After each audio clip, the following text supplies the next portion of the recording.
Hello, Sean here with the Brasella. Wanted to go back and do a concept and idea video for today. Hopefully this one will spark a little bit more topic and conversation. I think it's potentially a little controversial, but my thought is, and I'd like to propose to you, the concept of vintage instruments versus new instruments. And the fact that I think that the vintage instrument for 90 to 95% of us is a much better proposition than purchasing a brand new instrument. Now, before you fly off at the handle, let me explain why I think that way.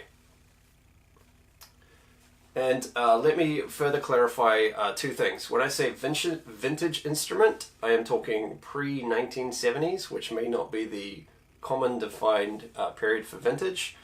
And I also want to clarify that I'm not talking about custom or boutique instrument makers. Those guys offer a much more unique service. And are obviously building instruments to your desired specifications, which is a completely different topic to talk about. So, there are about 5 points that I want to talk about as to why a vintage instrument is a better proposition for 90 to 95% of us. The first thing that I think a vintage instrument offers over a brand new instrument, let's say a mainstream instrument, is that of character. So, where in some playing situations, obviously consistency and consistency of tone, of pitch, and intonation is of the utmost importance. But again, for most of us, that is not necessarily the case.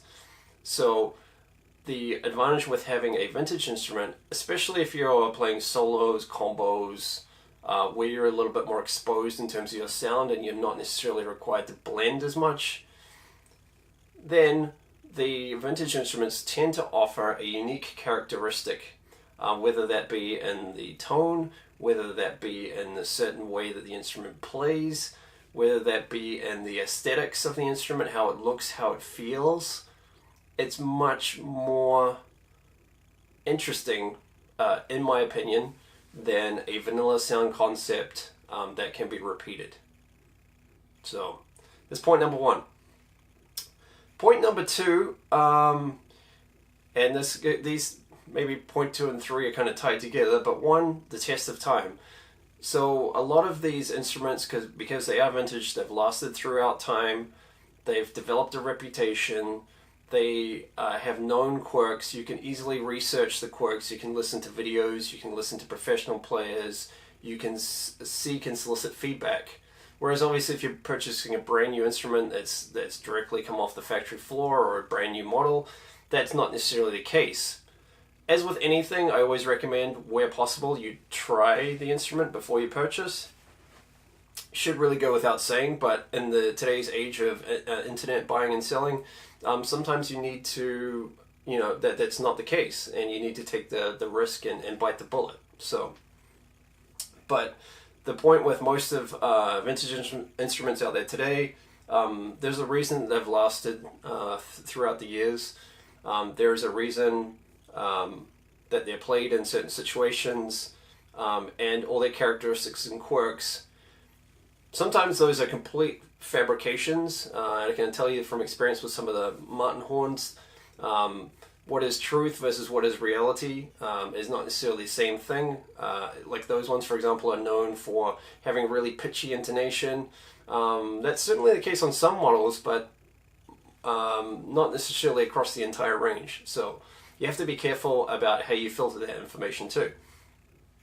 The next point I wanted to talk about was the cost versus the value of instrument you're going to get, and I guess also in the way of the resale and depreciation.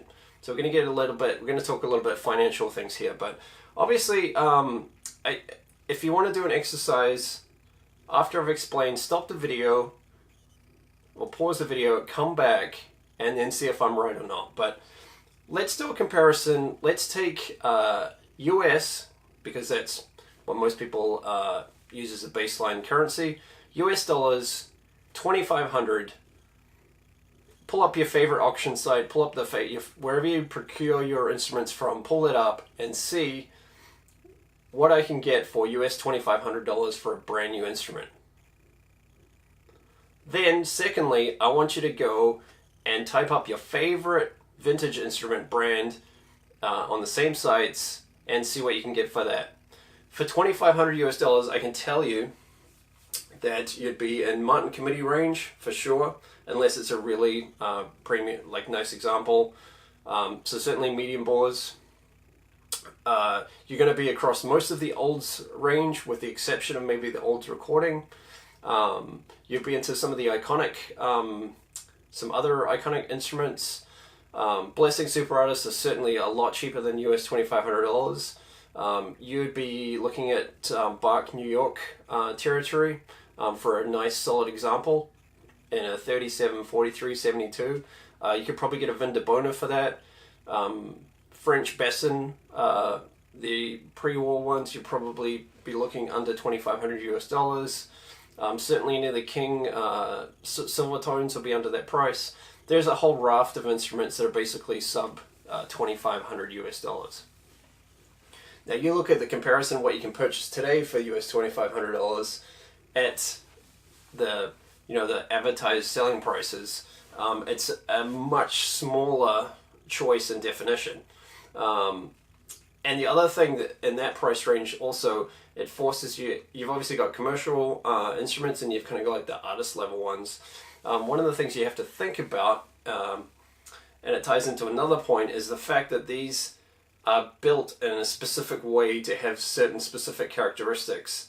And you being a player or a developing player and not in that kind of top echelon may not be able to take full advantage of those specifically built-in characteristics. Going back to our exercise, okay, pause the video again, US $1,000, and do a comparison of what you can get for US $1,000 brand new versus a vintage instrument. Vintage instruments at $1,000 US dollars, you would be looking at a really nice example of a Blessing artist. You'd be looking at Martin Handcraft standard models. Most will be a little bit more than that, but entry points in like a C or B grade. And I'll explain the grading later.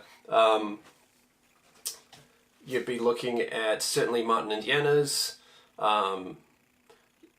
Most of the olds, you can probably get an olds recording around that kind of price point. Certainly there's a lot of King options. You'd be looking at a good used Bach. There are certainly quite a few options again at the sub 1,000 US dollar range. For $1,000 US dollars for a brand new instrument, you've got your range options significantly get reduced.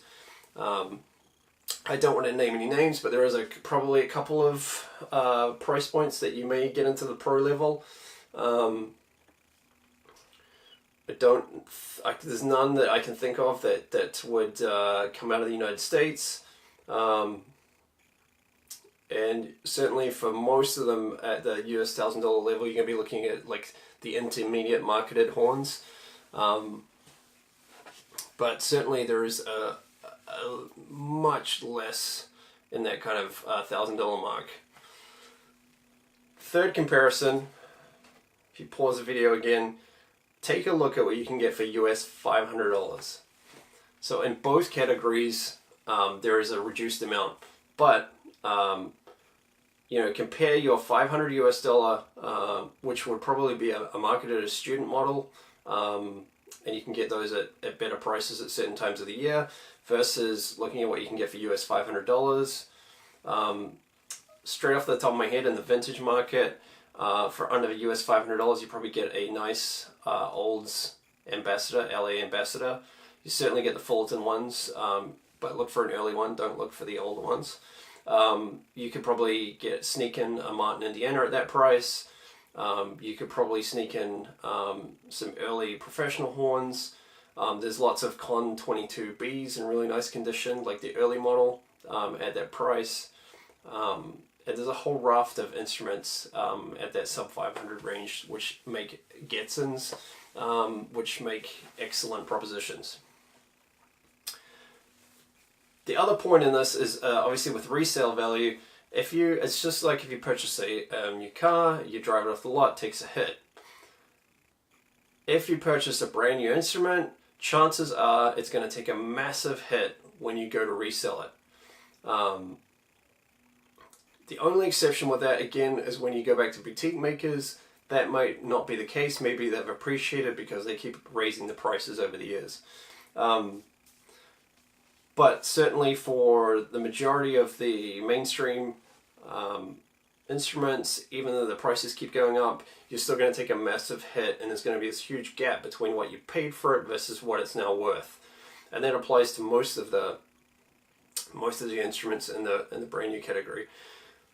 If you're smart and you seek the advice of professionals, people that buy and sell a lot, or just some good stores, a couple I can think of right off the top of my head, and you take their advice, you will likely lose very little on your resale value. Or if you're lucky and you make some smart choices, that purchase will appreciate over time. So not only will you get the benefit of using that for the length of period that you've owned it, if you've maintained it and you've looked after it, it may even appreciate over time.